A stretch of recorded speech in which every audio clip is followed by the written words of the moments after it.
Hello there, and welcome to the Sleepy Science Facts channel. Tonight we will be drifting upward into the sky above us.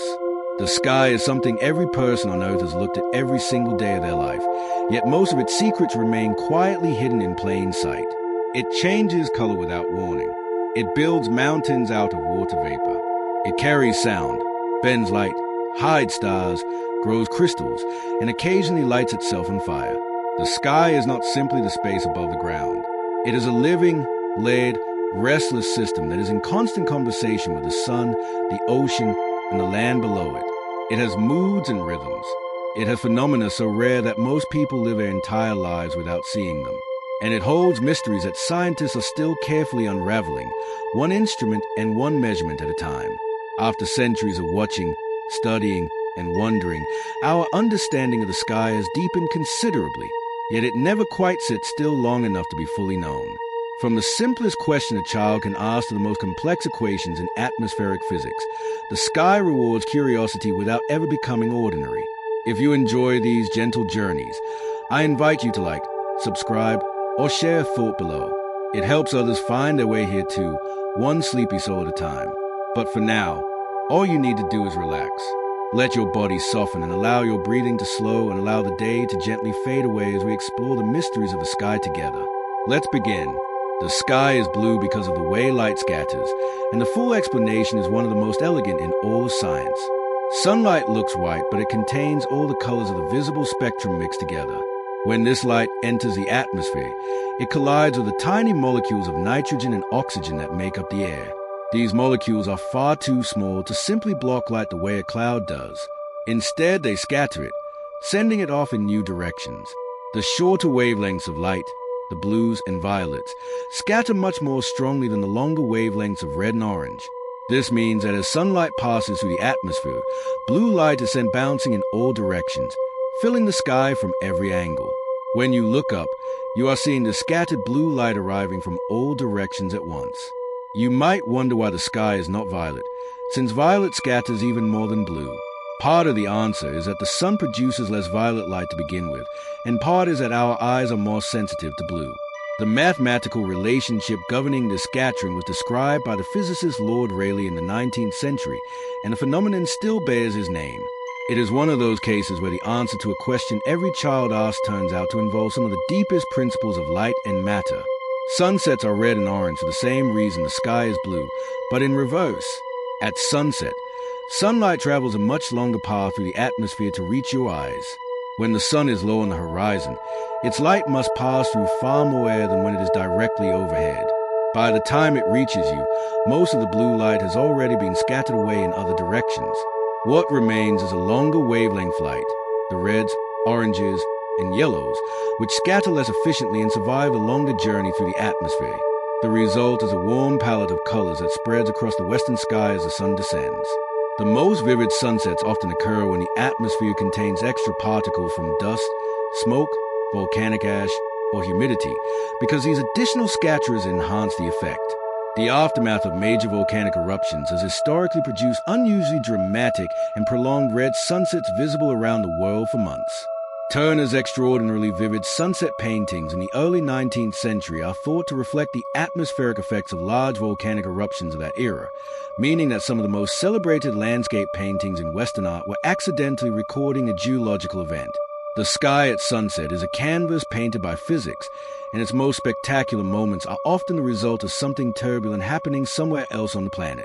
At the very last moment before the sun disappears below the horizon, something extraordinary can happen. A brief flash of pure green light appears at the top of the sun's disk, lasting only a second or two, and then is gone. This phenomenon is called the green flash, and for centuries it was dismissed as a myth or an optical illusion. The explanation involves atmospheric refraction, the bending of light as it passes through air of different densities. When the sun is very low on the horizon, its light is bent by the atmosphere in a way that slightly separates the colors, with blue and green bending slightly more than red and orange. The green portion of the sun's image is refracted slightly above the red portion. As the red disk disappears below the horizon, the green image briefly remains visible before it too sets. Under normal conditions, the green flash is extremely brief and easy to miss.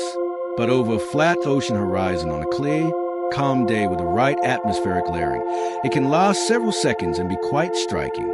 There's a rarer and more dramatic version called the green ray, in which a column of green light appears to shoot upward from the setting sun. It has been photographed and confirmed scientifically, though it requires very specific atmospheric conditions. Jules Verne wrote an entire novel inspired by the legend of the green flash, and the science behind it turned out to be as interesting as the story. The sky is not blue in space, and the reason says something profound about what the sky actually is. Astronauts who have traveled beyond the atmosphere describe looking out and seeing a sky of absolute, undiluted black, even when the sun is blazing nearby. Stars do not twinkle from space. They appear as sharp, steady points against the darkness that is total. The difference is the absence of atmosphere. The blue sky we see from the surface is entirely a product of the air above us scattering sunlight. Without air, there is nothing to scatter the light sideways into your eye from directions other than the sun itself. If you were standing on the moon, which has almost no atmosphere, the sun would be blindingly bright in one portion of your view, and the rest of the sky would be completely black. This is actually true during the day on the moon as well as at night. The familiar soft, luminous quality of the daytime sky, the sense that the whole sky is glowing rather than just the sun being bright, is entirely a product of our atmosphere distributing light in all directions. The sky is not a place. It is a process, and the blue dome above us is not something that extends upward to infinity. It is a thin, luminous shell of scattered light, only a few dozen kilometers thick, that makes a planet look habitable and beautiful from above and makes it feel gentle from below. The atmosphere is not a single uniform layer of air. It is a stack of distinct regions, each with different temperatures, pressures, and chemistry. The lowest layer, the troposphere, is where all weather happens and where nearly all the air we breathe resides. It extends to about 12 kilometers altitude on average and gets colder as you rise through it. Above it, the stratosphere begins, and here temperature does the opposite, warming with altitude because ozone in this layer absorbs ultraviolet radiation from the sun. This temperature inversion is what keeps the stratosphere stable and separate from the troposphere below, preventing weather from mixing into it. Above the stratosphere comes a mesosphere, where temperatures fall again to the coldest in the atmosphere, around minus 90 degrees Celsius. Higher still is a thermosphere, where temperatures rise dramatically again as thin gas absorbs intense solar radiation, though so few molecules are present that the heat would not feel warm to a human body.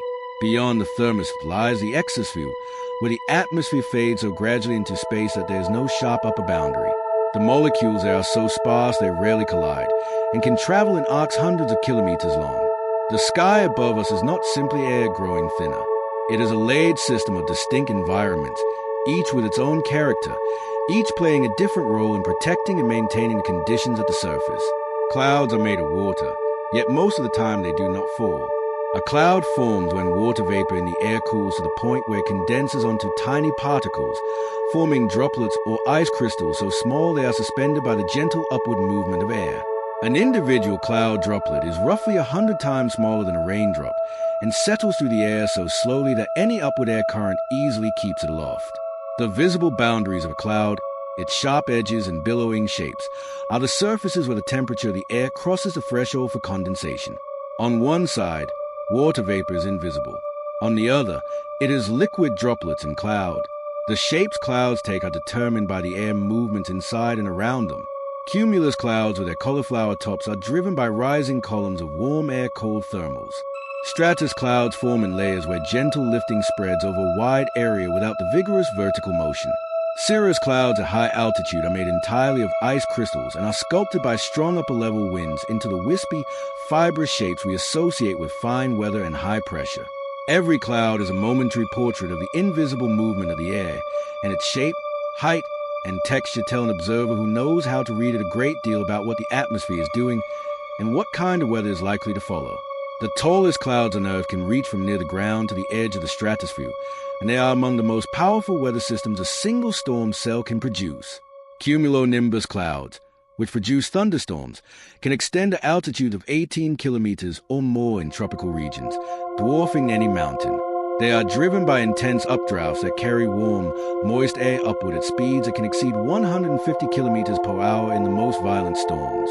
Ice crystals in the upper portions of the cloud are carried outward by the winds at that altitude, spreading into the characteristic anvil shape that can be seen from hundreds of kilometers away. Inside a meteor cumulonimbus, raindrops, ice pellets, snowflakes, and supercooled liquid water droplets coexist in a chaotic turbulence. Lightning forms within this environment as charge separates between the rising and falling particles. The updrafts can be so powerful that aviation authorities give cumulonimbus cells a wide berth, as the turbulence inside can be violent enough to damage aircraft. At the top of these clouds, where the envelope spreads out, conditions are so cold and the pressure so low that the cloud top is at the boundary between the troposphere and the stratosphere, a natural ceiling called the tropopause that the strongest storms can punch through briefly in a phenomenon called an overshooting top. A cumulonimbus is weather concentrated and intensified, and it contains more energy than a nuclear weapon. The highest clouds in the atmosphere are so thin and so far above the surface that they can only be seen when the sun is below the horizon, glowing like silver threads in an otherwise dark sky. Noctilucent clouds form in the mesosphere at altitudes of around 80 kilometers, far above any weather cloud. They are made of ice crystals that form on tiny particles of meteoritic dust, the debris of meteors that burned up in the upper atmosphere. Because they are so high, they catch sunlight long after the sun has set from the perspective of the surface observer, illuminating them against the darkening sky in shades of electric blue and silver white. They were first described in 1885, a few years after the eruption of Krakatoa had drawn unusual attention to the sky. Initially, they were thought to be a temporary phenomenon related to the volcanic debris, but they persisted and are now understood to be a regular feature of the summer mesosphere at high latitudes. What is particularly interesting is that noctilucent clouds have been appearing more frequently and at lower latitudes than in the past, which some researchers attribute to changes in the upper atmosphere related to increasing methane concentrations. Methane in the stratosphere is converted into water vapor, which rises into the mesosphere and provides the moisture for the clouds to form. The highest clouds in the sky may be carrying a quiet message about what is happening in the atmosphere below them. Near the poles, on rare and specific winter days, the stratosphere produces clouds of extraordinary and unsettling beauty. Polar stratospheric clouds, sometimes called nacreous clouds or mother-of-pearl clouds, form in the lower stratosphere at altitudes of around 15 to 25 kilometers when temperatures drop below minus 78 degrees Celsius, cold enough to freeze stratospheric air despite the extremely low moisture content there. The cloud particles, which can be ice or a mixture of ice and nitric acid, are far more uniform in size than tropospheric cloud droplets, and this uniformity produces a phenomenon called iridescence, where different wavelengths of light are diffracted at slightly different angles, creating shifting, rippling bands of color that move across the cloud surface as the viewing angle changes. The colors can be vivid pinks, greens, blues, and purples arranged in patterns that seem almost animated. They are most visible around sunrise and sunset when the low angle of sunlight illuminates them from below the horizon. Their beauty is accompanied by a sobering reality. The surfaces of polar stratospheric cloud particles catalyze chemical reactions that destroy ozone far more efficiently than in the gas phase alone. The ozone hole over Antarctica each spring is directly linked to the chemistry that takes place on the surfaces of these beautiful clouds during the polar winter. Something so visually extraordinary is also one of the mechanisms behind one of the most significant environmental problems of the 20th century. Rainbows are not objects in the sky. They are optical phenomena that exist only relative to your position and the position of the sun. A rainbow forms when sunlight enters a raindrop, reflects off the back interior of the drop, and exits at an angle that depends on the wavelength of the light. Different colors emerge at slightly different angles, which separates them into a spectrum. Red appears at the outer edge of the bow and violet at the inner edge, with all other colors arranged between them. The center of a rainbow is always directly opposite the sun from the observer, which means no two people standing side by side are seeing the same rainbow. Each person is seeing light from a different set of raindrops arranged at the correct angle for their own eye position. A rainbow has no fixed location. It is a direction of vision, not a thing. A double rainbow occurs when light reflects twice inside the raindrops before exiting. The second bow appears outside the first and has its colors reversed, with red on the inside and violet on the outside. The sky between the two bows appears noticeably darker than the sky outside the outer bow, a region called Alexander's dark band, where light from both reflections is directed away from the observer. Rainbows can also appear as complete circles when seen from above, and pilots and passengers in aircraft occasionally see full circular rainbows below them, a reminder that the arc visible from the ground is only the portion that clears the horizon. On certain nights near bodies of water or in misty conditions, the moon can cast a rainbow of its own. A moonbow, also called a lunar rainbow, formed by exactly the same optical mechanism as a solar rainbow, with moonlight refracting and reflecting inside water droplets. Because moonlight is so much fainter than sunlight, moonbows appear very pale and washed out to the naked eye, often looking white or only faintly colored. But long exposure photographs reveal the full spectrum of color, confirming that the bow is there in all its detail, simply too dim for the human eye to perceive the colors clearly. The best places to observe moonbows are near waterfalls that produce a constant mist, with the moon in the right position in a clear sky.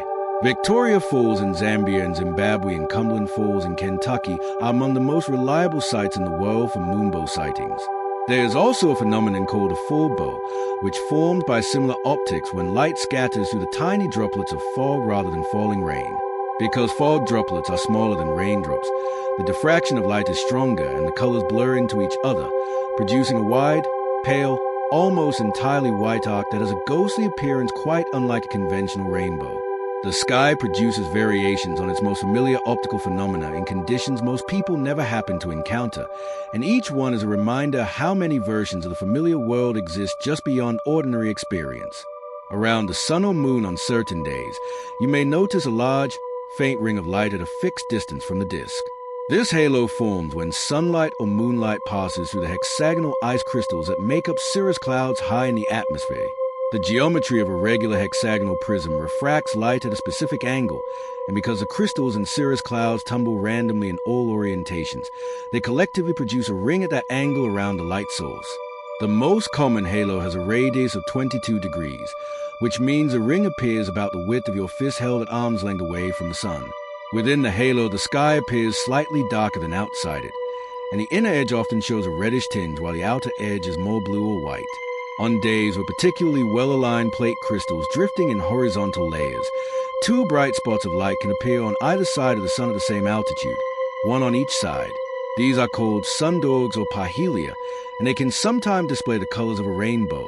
They have been observed throughout history, often inspiring wonder and, in some cases, attributed to supernatural significance. Ancient Chinese, Scandinavian, and Roman records all contain descriptions of unusual lights beside the sun. The scientific explanation arrived much later, but the phenomena themselves have been visible to every human generation that has ever looked up on a cold, cirrus-streaked day. On some rare days, a brilliant arc of color appears directly overhead in the sky, curving upward with red on the outside and violet on the inside, looking almost like an upside-down rainbow painted near the zenith. This is called the circumzenithal arc, and it forms when sunlight enters the flat top faces of horizontal plate ice crystals in cirrus clouds and exits through the vertical side faces, refracting the light downward toward the observer. It requires the sun to be at a relatively low angle in the sky, typically below about 32 degrees above the horizon. When conditions are right, the circumzenithal arc can be one of the most colorful optical phenomena in the sky, with purer and more saturated colors than conventional rainbow because the refraction geometry produces less overlap between wavelengths. It is often described by those who see it for the first time as looking like a smile in the sky, and it appears at such a high angle that many people simply never look up far enough to notice it. Related to it is the circumhorizontal arc, which forms when the sun is high in the sky and light passes through the vertical side faces and bottom faces of plate crystals. This arc appears near the horizon with colors arranged horizontally, sometimes stretching across a wide section of sky in bands of brilliant color. These atmospheric optical phenomena are not rare in the sense of occurring infrequently. They are rare in the sense that most people are not in the habit of scanning the whole sky with the right kind of attention. When you look out from an aircraft window at the clouds below, sometimes you can see a small, circular rainbow around the shadow of the plane on the cloud surface. This phenomenon is called the glory, and it appears as a series of concentric colored rings, red on the outside and blue or violet toward the center, centered precisely on the shadow of the observer's head. The glory formed by a process of backward scattering of light by cloud droplets, involving complex interaction between diffraction and internal reflection that was not fully explained mathematically until the 20th century. The rings are always centered on the antisolar point, the point directly opposite the sun from the observer, which means the glory follows the observer's shadow wherever it falls. Buddhist monks meditating on mountaintops in misty conditions have observed their own enlarged shadows surrounded by colored rings projected onto the fog below, a phenomenon called the Brocken spectre when the shadow appears unusually large due to perspective. These experiences were recorded for centuries as spiritual visions before the optics were understood. The science does not diminish them. The geometry of light, water droplets, and the precise position of the observer conspiring to produce a halo around your own shadow is extraordinary by any standard. On certain days with the sun at a low angle, beams of light appear to radiate outward from the sun through gaps in clouds, as if the sun were a lantern shining through a grating. These are called crepuscular rays, and they are most visible near sunrise or sunset when the light travels at a low angle through an atmosphere with dust, moisture, and clouds that create contrasting zones of light and shadow. The rays appear to converge toward the sun because of perspective, in the same way that parallel railway tracks appear to converge at the horizon. They are actually parallel beams of light, separated by equally parallel shadows cast by clouds or terrain. Occasionally, on days of exceptional atmospheric clarity, the same beams can be traced all the way across the sky to the horizon opposite the sun, where they appear to converge again at the antisolar point.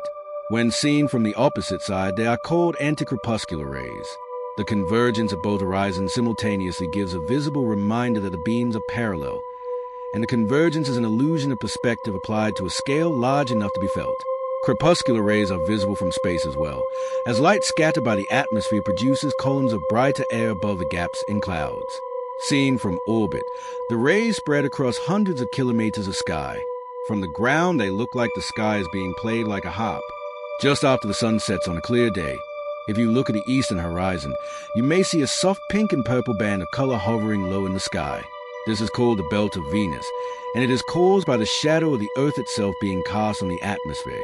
As the sun descends below the western horizon, the shadow of the Earth rises in the east, darkening the sky there to a deep blue-gray. Just above this shadow, the sunlight still illuminates the atmosphere in pink and rosy tones because it is already colored by the same scattering that produces red sunsets. The result is a layered sequence of colors rising from the horizon, dark blue-gray at the bottom where the shadow is deepest, then pinkish-purple in the illuminated zone just above, then the gradually darkening blue of the overhead sky. The belt of Venus can be seen on any clear evening or morning, rising in the east after sunset or fading in the west after sunrise. It requires no special conditions, only a clear horizon and attention to the part of the sky most people are not looking at while the sunset draws eyes in the opposite direction. It is a shadow of the entire planet, projected onto its own atmosphere, and it is visible every single clear evening from anywhere on Earth to anyone who happens to look in the right direction at the right moment. The night sky is not truly dark. Even on the clearest night, far from any city, the atmosphere itself glows. This phenomenon is called aglow, and it is produced by chemical reactions in the upper atmosphere, particularly in the mesosphere and lower thermosphere at altitudes of around 80 to 100 kilometers. Incoming solar radiation during the day breaks apart molecules and excites atoms. At night, these atoms and molecules recombine and release the stored energy as faint light. The dominant emission is green, produced by oxygen atoms, though red, blue, and infrared aglow also occur. The total contribution is very faint, roughly equivalent to a tenth of a full moon spread uniformly across the entire sky, which is too dim and diffuse for the eye to perceive as a color under normal conditions. But long-exposure photographs taken from dark locations reveal the green aglow clearly, and photographs from the International Space Station show it as a vivid glowing layer curving around the limb of the Earth like a luminous shell. In some conditions, aglow appears in rippling waves or bands that reflect the movement of atmospheric gravity waves passing through the upper atmosphere. The night sky glows. It has always glowed. But the light of cities has meant that most people alive today have never seen a sky dark enough to notice. Stars do not actually twinkle. The atmosphere makes them appear to. A star is so distant that even in the largest telescope it appears as a true point of light with essentially no angular width. That point of light must travel through the entire thickness of the atmosphere to reach your eye, and along the way it passes through layers of air with slightly different temperatures and densities that are constantly in motion. Each small region of turbulent air bends the light slightly, and as these regions move and shift, the apparent position and brightness of the star's point of light flickers. The technical name for this is astronomical scintillation.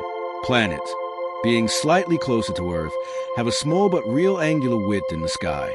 Their light arrives as a tiny disk rather than a true point, and the flickering of different parts of the disk averages out, which is why planets generally appear to shine steadily rather than twinkle. This distinction was noticed long before the reason was understood, and it remains a reliable way to tell a planet from a star with the naked eye on a calm night. Astronomers who need steady images build their observatories on high mountain tops to get above the thickest and most turbulent air, and space telescopes avoid the atmosphere entirely. The twinkling that makes the night sky feel alive and magical is the same thing that blurs the images and frustrates the instruments. The atmosphere gives beauty with one hand and takes precision with the other. The sky sometimes produces flashes of light far above thunderstorms that are so brief and so high that they were almost entirely unknown to science until the 1990s. These are called sprites, and they are reddish columns or clusters of light that appear above large thunderstorms at altitudes between 40 and 90 kilometers, far above the storm tops in the mesosphere and lower thermosphere. They last only a few milliseconds and are triggered by the electrical changes that occur during certain types of powerful lightning strokes in the storm below. Related phenomena include blue jets, which are blue-colored flashes that shoot upward from storm tops, and elves, which are enormous but extremely brief rings of reddish light that expand outward of the tops of the atmosphere above a lightning strike in under a millisecond, sometimes reaching diameters of several hundred kilometers. These phenomena were first captured on video in 1989 when a camera aboard a space shuttle accidentally recorded them.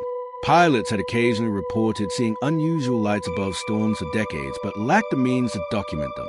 The existence of a whole family of electrical phenomena taking place in the upper atmosphere above thunderstorms, invisible from the ground and from aircraft but accessible to instruments from orbit, is a reminder that the sky still had significant surprises to offer well within living memory. The thunderstorm goes higher than the clouds. Its influence reaches into the edge of space. Ball lightning is one of the most perplexing phenomena ever reported in the sky, and science has not yet agreed on what it is. Reports of ball lightning describe a glowing sphere of light, ranging from a few centimeters to a meter or more across, that appears during or after thunderstorms, moves slowly through the air, sometimes passes through closed windows, and disappears silently over the loud crack. The phenomenon has been reported consistently across cultures and centuries and has been described by credible witnesses including scientists and military personnel. Despite this long record of observations, ball lightning has never been reproducibly captured on high-quality video or instruments, which has made it extremely difficult to study. Proposed explanations include plasma phenomena, microwave radiation from lightning trapped in a bubble of ionized air, and burning particles of silicon vapor ejected from the ground by a lightning strike. In 2012, a team of Chinese scientists accidentally captured what may have been ball lightning on spectroscopic instruments during a thunderstorm, and the data suggested it contained silicon, oxygen, and other elements consistent with vaporized soil. The sighting lasted about 1.5 seconds. Ball lightning remains officially unexplained. It sits in that unusual position of being widely reported, not obviously impossible, and yet maddeningly resistant to controlled investigation. Before a tornado, the sky can turn a color it almost never shows at any other time. Some witnesses to tornado-producing supercell thunderstorms describe the sky taking on a greenish or yellowish-green hue, particularly in the late afternoon or early evening. The exact cause of this coloring is still discussed among meteorologists and atmospheric scientists, but the leading explanations involve the specific combination of the reddish-orange light of a late afternoon sun interacting with the deep blue of an unusually thick storm cloud full of hail and water. The blue light of the storm mixed with the red-orange of sunset can produce green in the observer's perception. Alternatively, the presence of large quantities of hail in the updraft region of a supercell may contribute to the light scattering in ways that shift the apparent color. The green sky is not a reliable tornado predictor and does not always precede one, but it is reliably associated with severe thunderstorm conditions. Many tornado survivors describe the strange color of the sky as one of the most memorable aspects of the experience, a wrongness in the light that felt like a warning before the warning siren sounded. The sky communicates in color as well as in clouds and wind, and learning to read those colors is something that people who live in storm-prone regions develop a deep intuition for over time. The sky at high latitude is occasionally painted with moving curtains of colored light that have fascinated humans for all of recorded history. The aurora borealis in the north and the aurora australis in the south are produced when charged particles from the solar wind are guided by Earth's magnetic field into the upper atmosphere near the poles. There they collide with oxygen and nitrogen atoms, exciting them and causing them to emit light as they return to their resting state. Oxygen at around 100 kilometers altitude produces the most common green color. Oxygen at higher altitudes, above 200 kilometers, produces red. Nitrogen contributes blues and purples. The patterns, which can take the form of arcs, bands, rays, curtains, and spiraling vortices, shift and dance across the sky on timescales of seconds as the flow of particles from the sun fluctuates and as the geometry of the magnetic field changes. During periods of heightened solar activity, auroras can be seen far from poles, sometimes reaching into the middle latitudes.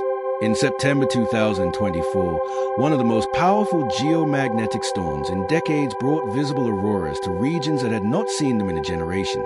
People photograph them from England, France, and the northern United States with the same mixture of wonder and urgency that every culture before them has felt when the sky begins to move and glow on a clear, dark night. The boundary where the sky ends and space begins does not have a sharp edge, but we have agreed on a line. The Kármán line, named after the physicist Theodor von Kármán, is defined at an altitude of 100 kilometers above sea level and is widely used as a boundary between the atmosphere and outer space. The choice of this altitude is not arbitrary but is connected to physics. At around 100 kilometers, the atmosphere is so thin that a vehicle moving fast enough to generate aerodynamic lift would need to be traveling at orbital velocity, meaning it would simply be in orbit rather than flying. Below this line, atmospheric flight is possible. Above it, orbital mechanics apply. In practice, the atmosphere does not vanish at 100 kilometers. The thermosphere and exosphere extend far beyond it, and the International Space Station orbits at around 400 kilometers within what could loosely be called the outermost wisps of the atmosphere. Satellites in low Earth orbit experience very gradual orbital decay because of the drag from these sparse upper atmosphere molecules. The Kármán line is a useful agreement rather than a physical fact, but it marks a threshold in how we think about the sky above us. Below it is the domain of aircraft and weather. Above it is the domain of satellites and spacecraft. The sky is a ceiling we have named, even if nature did not place one there. Every night, small fragments of rock and dust fall into the Earth's atmosphere, and most of them burn silently in the mesosphere without ever reaching the ground. The bright streaks of light they produce are called meteors, and on most nights a patient observer under a dark sky can see several per hour, each the result of a particle often no larger than a grain of sand or a small pebble hitting the atmosphere at speeds of tens of kilometers per second. The kinetic energy of that impact converts almost entirely to heat, vaporizing the particle and heating the surrounding air to the point of luminescence. The glowing trail is not the particle itself, but the column of ionized air and vaporized material it leaves behind. On certain nights of the year, the Earth passes through streams of debris left behind by comets, and the rate of meteors increases dramatically in what is called a meteor shower. The Perseid shower in August and the Geminid shower in December reliably produce dozens to over 100 meteors per hour under good conditions. During exceptional years, when the Earth passes through a particularly dense part of a debris stream, the rate can rise to thousands per hour, which is historically called a meteor storm. The sky during such an event looks as though it is raining light, with trails appearing from all directions across the sky in a display that no photograph fully captures. The atmosphere above us is being struck by the debris of the solar system every minute of every day. We only see the evidence on clear nights when we look up. On certain very clear nights, a faint column of light can be seen stretching from the horizon up toward the zodiac constellations, glowing softly in a pale triangular shape. This is a zodiacal light, and it is produced by sunlight scattering off billions of tiny dust particles distributed along the plane of the solar system. These particles are the remains of cometary debris and asteroid collisions, a vast, thin disk of material that traces the same plane as a planet's orbits. Near the sun, where the particles are denser, the zodiacal light is brightest. It fades with distance but can extend all the way around the sky in the darkest conditions as a faint band called a zodiacal band. Directly opposite the sun in the sky, there is a slightly brighter spot in this band called the Gegenschein, a German word meaning counterglow, produced by the preferential backward scattering of sunlight from the dust particles. Seeing the full zodiacal light band and Gegenschein requires skies far darker than most people ever experience, and it is reported as a profound visual experience by those who see it for the first time. The sight of the sun's light reflected back from the dust of the entire solar system, spread across the entire sky, turns the night from a view of the galaxy into a view of our own solar neighborhood. The sky at its darkest reveals how much material surrounds us even in the apparent emptiness between the planets. Distant mountains often appear blue, and the same physics that makes the sky blue is responsible. When you look at a mountain range far away, the light coming from those mountains toward your eyes must pass through a considerable thickness of air. That air scatters blue light from the sun into your line of sight, adding a blue veil between you and the distant object. The farther away the mountains are, the more air lies between them and you, and the stronger the scattering is. Eventually, at great enough distances, the blue veil becomes dense enough to wash out the color and detail of the mountains almost entirely. Painters and photographers have known this effect for centuries and have used it deliberately to suggest depth and distance in their work. The Italian term for it is sfumato, and Leonardo da Vinci described and used it in his paintings. In Chinese landscape painting, the deliberate fading of distant mountains into blue-gray mist is a fundamental artistic convention. The same principle applies to any distant object in a landscape, not just mountains. Trees, buildings, and hills all take on a slightly bluish cast when seen from far enough away, and the degree of bluing gives an instinctive sense of depth that the visual system uses to judge distance. The physics of the daytime sky is not just the reason the sky is blue. It is one of the principal reasons we can judge how far away anything is on a hazy day. The smell that arrives just before rain and during the first drops of a shower on dry earth has a name, and its origin was only identified in the 20th century. The scent is called petrichor, from the Greek word for stone and the fluid that flows in the veins of the gods. It has two main components. The first is a chemical called geosmin, produced by certain bacteria in the soil, which is released into the air when rain disturbs the surface. Geosmin is one of the substances humans can detect at the lowest concentration, our olfactory system being extraordinarily sensitive to it at levels as low as a few parts per trillion. The second component is the smell of rain itself hitting dry rock or soil, which releases a mixture of plant oils and compounds that have been absorbing into the dry surface during rainless periods. The combination of these two sources, one biological and one chemical, produces a distinctive scent of rain on Earth. Some researchers suggest that humans may have evolved a sensitivity to geosmin because its presence indicated to our ancestors that water and soil bacteria were active nearby, signaling a potential source of food and water. The smell of coming rain may be an ancient signal that our ancestors recognized and responded to before they understood it. Even the sky announces itself before it arrives. Snowflakes are made of ice, yet almost no two are alike in their detailed structure, and the reason is written in the physics of crystal growth. Snow forms when water vapor in a cloud freezes directly onto a tiny particle, a speck of dust, a pollen grain, or a fragment of another ice crystal, without first becoming liquid. The ice crystal that begins to grow as a hexagonal molecular structure determined by the geometry of the water molecule, and this hexagonal symmetry is preserved as the crystal grows, producing the six-sided shapes that characterize snowflakes. But as the crystal drifts through the cloud, it encounters constantly changing conditions of temperature and humidity, and the exact form it grows at each moment is exquisitely sensitive to these conditions. Since no two paths through the cloud are identical in every detail, no two complex snowflakes follow exactly the same growth history. Very small, simple snowflakes can in fact be similar or even identical. It is only the larger, more complex crystals whose branching and surface detail diverges into the almost infinite variety of forms that have been catalogued and photographed since the work of Wilson Bentley in the late 19th century, who spent decades photographing individual snowflakes through a microscope and produced thousands of unique images. The structure of a snowflake is a biography of its passage through the air, written in ice at a scale too small to read without a lens. Hailstones can grow to the size of grapefruit inside a single thunderstorm, and the way they grow is a record of the storm's internal life. Hail begins as a small ice particle in the updraft of a cumulonimbus cloud. As it is carried upward, it collects supercooled water droplets that freeze onto its surface. If the updraft is strong enough, the hailstone is kept aloft while it continues to grow. When it eventually becomes heavy enough to fall faster than the updraft can lift it, it descends and either falls out of the storm as hail or is caught in another updraft and cycled back upward. Each cycle for the cloud adds another layer of ice, and if you cut a large hailstone in half, the layers are visible like rings in a tree, each one recording a cycle of growth. The largest hailstone form in storms are the most powerful updrafts. A hailstone of 8 centimeters in diameter requires an updraft of around 160 kilometers per hour to remain aloft long enough to reach that size. Hailstorms cause significant damage to agriculture and property, and in extreme cases, large hailstones have caused fatalities. The sky can produce projectile from water vapor and turbulence in less than an hour, and deliver it to the ground with the force of something thrown from a considerable height. The cloud that looked merely dark from a distance was manufacturing ice the whole time. Wind is invisible, yet it shapes deserts, erodes mountains, carries seeds across continents, and has been a primary driver of human history through sailing.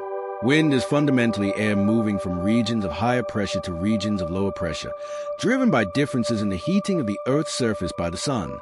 Warm air rises, cooler air flows in to replace it, and the result at every scale from a sea breeze on a coastal afternoon to the planet-encircling trade winds is the same underlying process of pressure seeking equilibrium.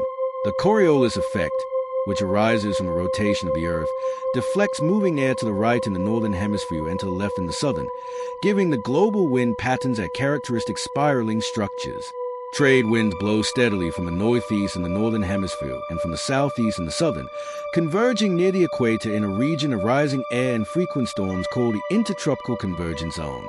These winds allowed the age of sailing exploration to happen, carrying ships across the Atlantic and Pacific on predictable routes that sailors learned to follow over generations of observation. The wind that filled those sails was being driven by the sun's uneven heating of a spherical, rotating planet, a system so large and so consistent that it effectively became a renewable engine for an entire era of human history. The sky was not only above those explorers, it was what carried them. Birds have been reading the sky for hundreds of millions of years, and their navigational abilities exceed anything we have built into devices of comparable weight. Migratory birds cross continents and oceans at night, in fog, and in conditions where humans would be completely lost without instruments. They use a combination of navigational cues that include the position of the sun and its arc across the sky, the pattern of stars rotating around the celestial pole, the Earth's magnetic field, the smell of the wind, the sound of waves and terrain from below, and possibly even the polarization pattern of skylight. The ability to detect magnetic field direction appears to involve quantum mechanical processes in the eye, potentially allowing birds to see the magnetic field as a visual overlay on their normal vision. Young birds that have never migrated learn the star patterns during a critical period after hatching by watching the rotation of the night sky around the celestial pole. If they are exposed to an artificial planetarium sky that rotates around a different axis during this learning period, they will migrate in the wrong direction as adults, oriented by the false pole they learned. The sky is not just an environment birds pass through. It is a map, a compass, a clock, and a sensory information system that birds read with a fluency developed over evolutionary time. Every bird you see crossing the sky overhead is performing a feat of navigation that would be extraordinary in any context. At the edge of the sky, where the atmosphere thins and the stars become visible even during the day, the color of the sky transitions through something almost no human has ever seen with their own eyes in natural conditions. The upper stratosphere and the lower mesosphere, at altitudes of 30 to 80 kilometers, present a sky that would appear deep blue-violet to a human observer, far more saturated in the pale blue of the lower atmosphere, because at those altitudes there is less air above to scatter additional light into the view. Higher still, as the atmosphere thins further, the sky darkens toward the absolute black of space. The transition from the blue at the surface to the black of space is gradual and covers a range of altitudes rather than occurring at any single defined point. High-altitude balloon flights have photographed this transition, and the images show the sky above as a deep, rich indigo that darkens steadily with altitude into a blackness through which stars become visible. No one looking up from the surface sees this. The layers of air below wash out the deeper color and return the familiar blue that everyone knows. The true color of the sky at its summit is something that exists entirely above the experience of the vast majority of all humans who have ever lived. It is the sky's own private version of itself, showing a different face to those who have climbed high enough to ask. And so we drift gently back to Earth, carried down through the layers we visited tonight. We pass through the warmth of scattered blue light and the long red journey of a sunset. We followed the brief green flash at the edge of the horizon and stood in the shadow of the planet cast upon its own sky. We watched water vapor build itself into mountains and flatten into sheets and reach up to the very edge of the stratosphere before spreading outward in the shape of an anvil. We traced the geometry of rainbows to the precise position of our own eyes and found colored light raining down from a sky full of ice crystals. We looked for the belt of Venus in the east at dusk and found the silhouette of the entire world painted on the air above us. We heard thunder form in less than a second and smelled the soil bacteria waking up at the first touch of rain. We watched birds read the rotating sky like a map and found colored light dancing at the edges of the planet where the solar wind meets the magnetic field. And through it all, the sky was simply there, above everyone, freely available to any pair of eyes willing to lift from the familiar and look upward with a little patience and a little curiosity. The sky is not a background. It is one of the most complex, beautiful, and carefully balanced systems on this planet, and it is the same sky every person who has ever lived has shared. It asks nothing from you tonight except that you rest beneath it.